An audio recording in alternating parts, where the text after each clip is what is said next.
Okay, here we go.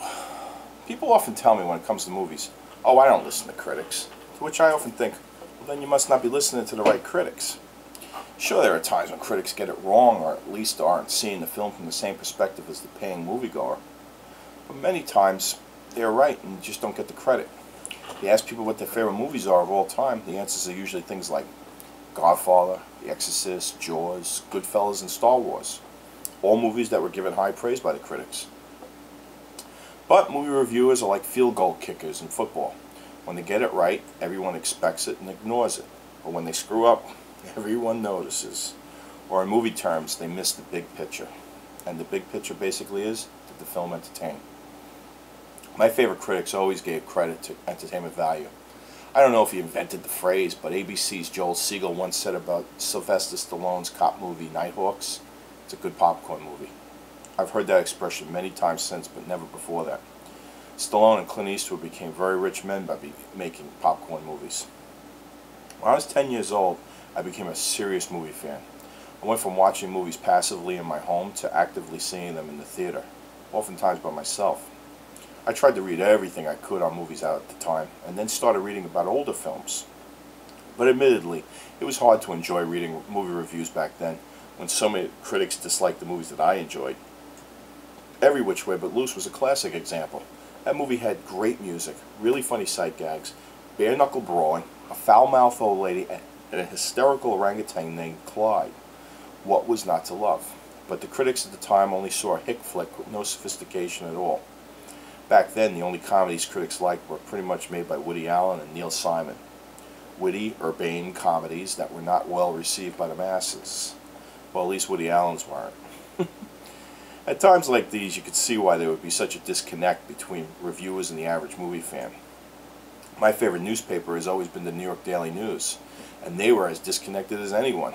When I was a kid, they had two main critics, and both had sticks way up their asses. The columnist was snotty, snooty Rex Reed, and the day-to-day critic was Kathleen Carroll. My guess is that they were taught in college that the only works of people like Orson Welles and Fellini were worthy, and that all modern films had to be judged against them, which is not at all the way the real world sees movie making. I'd read Rex Reed only if I was bored, but found him too above it all for my taste. When he slammed Harrison Ford's acting, I was out of there.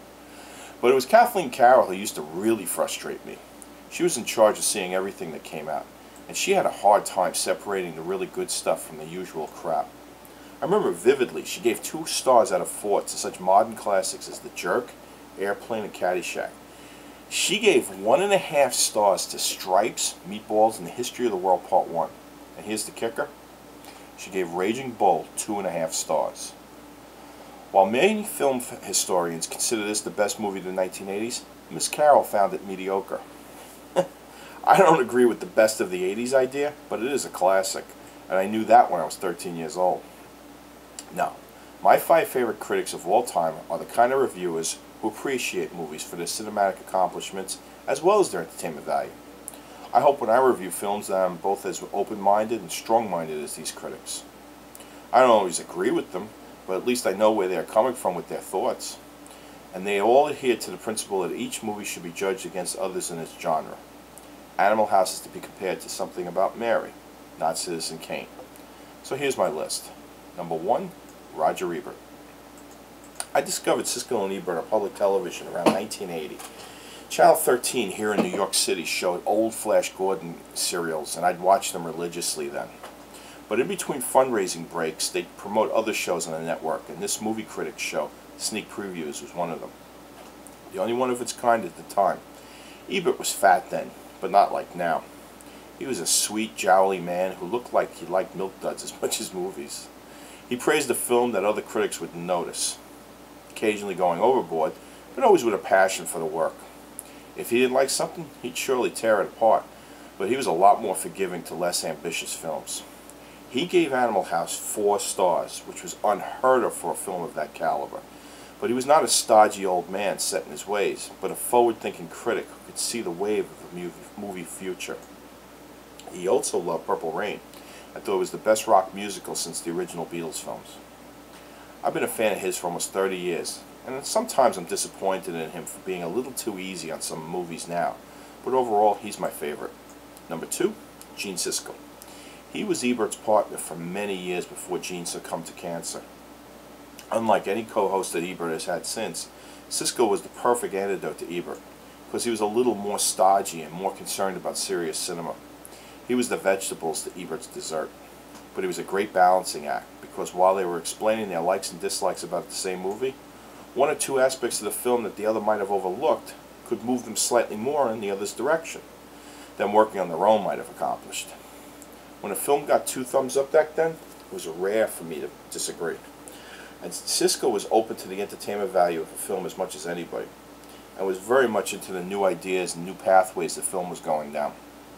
Like how MTV and music videos in general were reshaping the blending of music and film to create a whole new synthesis. He too loved Purple Rain, and that showed me something. They not only saw the future of filmmaking, they were going to be its head cheerleaders. Number 3, Jack Matthews.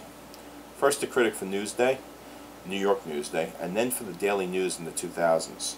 He's probably the critic I have agreed with most in my life. On a rare occasion would I walk out of a film and say, damn, Jack Matthews had that all wrong. He was especially good at comedies. He got them, something critics, I admit, are very weak at understanding.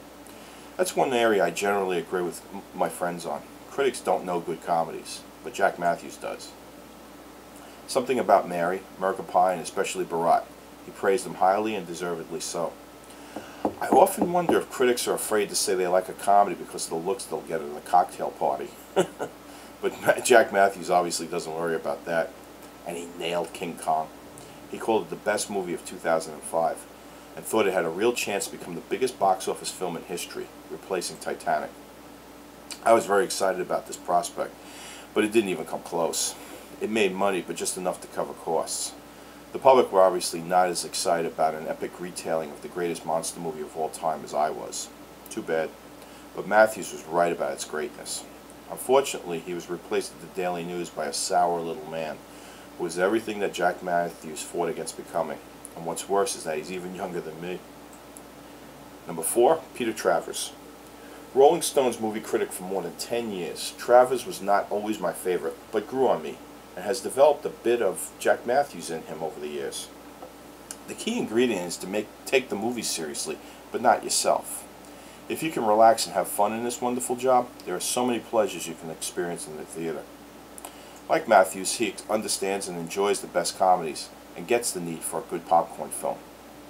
When he started out, he wasn't that sharp, and often came across as a dick. But for me, all that changed in May of 2001.